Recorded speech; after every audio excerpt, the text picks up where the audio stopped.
With the shows Mystery of Blind Frog Ranch on Discovery and The Secret of Skinwalker Ranch on History Channel that many people are watching, most have more questions than answers after doing so. So I've been on both ranches and continued to see and find connections throughout the basin and mountain area. In this online piece, I want to discuss what's underground, below the two ranches, below the basin, and below the mountains. So remember that Blind Frog Ranch has approximately 2 miles of known underground cavern systems, inundated with water. Look at these locations, all known to be or have underground voids, cavities, or caverns. Many are with water running through them. I continue to float the hypothesis that the phenomena taking place on the Uinta Basin is due to what is below ground. Phenomena is created by the energy below or attracted to what energy is below ground. These caverns are nearly at the same line of latitude as Blind Frog Ranch within the Uinta Mountains.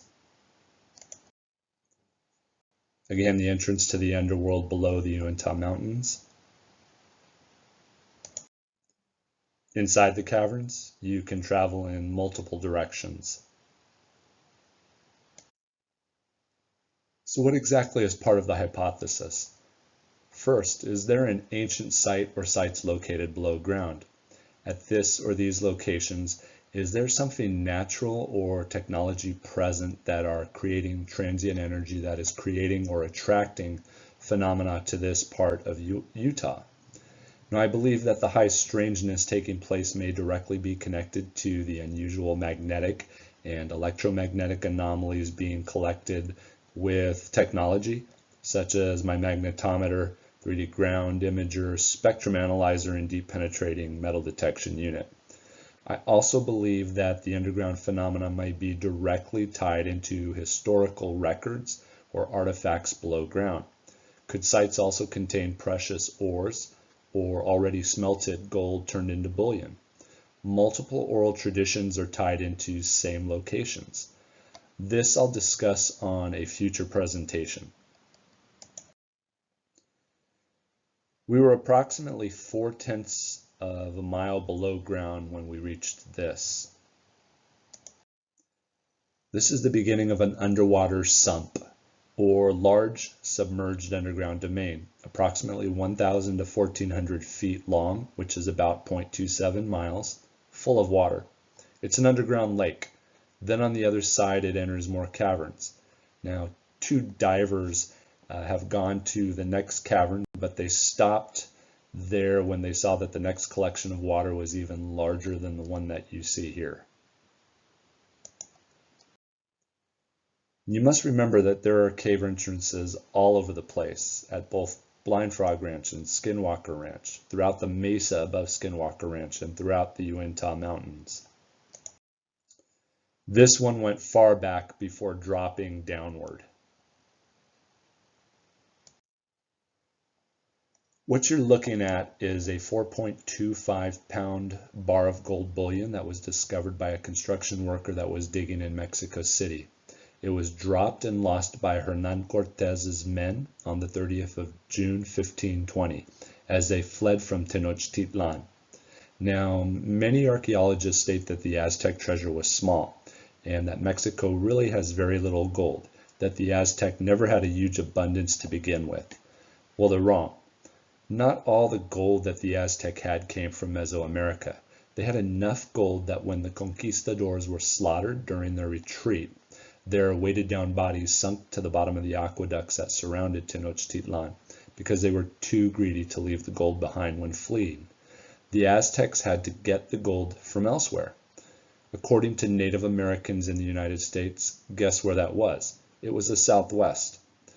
I'm also a firm believer that the Aztecs most likely originated from Northeastern Utah, slowly working their way southward into Mexico and incorporating many different bands and tribes of Native Americans into their migration southward. One of these other tribes were the Hohokam of Arizona. Many anthropologists believe the gold was still located at the bottom of the water surrounding Tenochtitlan. Others state it was hidden in northern Mexico.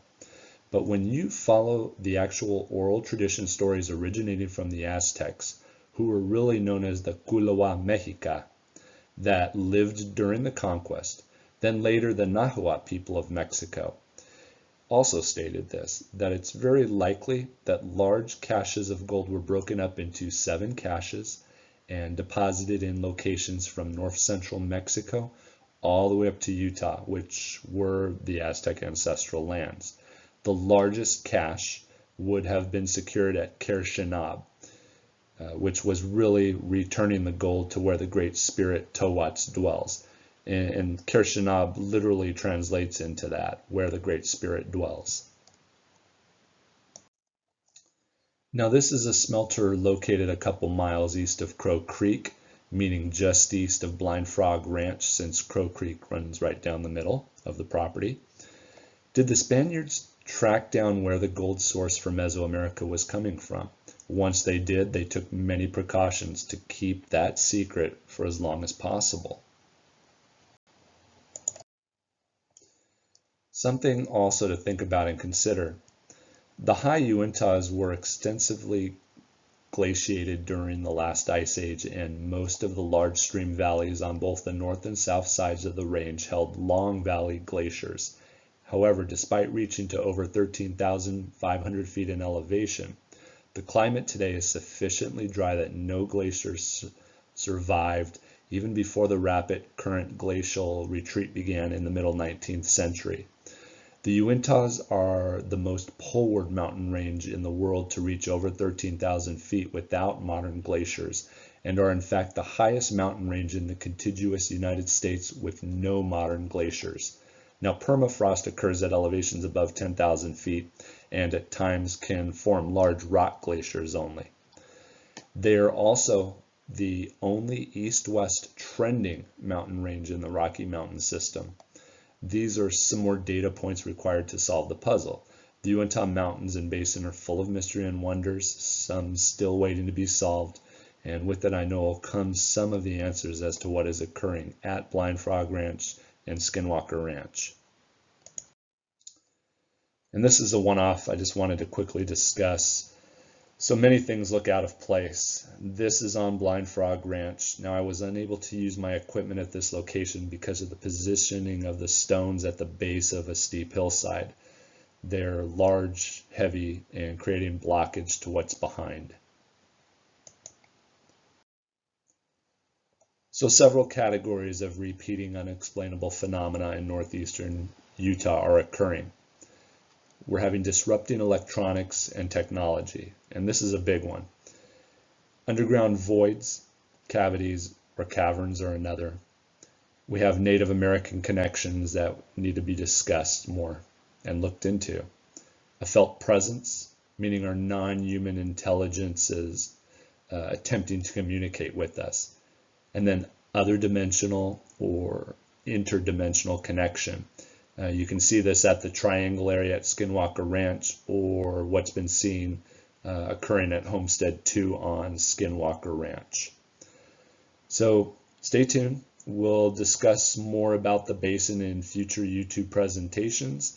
And this will include the follow-up I said I would do on the Giants connection and the oral traditions of the Utah Territory Indians and their neighboring tribes, such as the Ute. Thanks, everybody. Take care. Have a good one.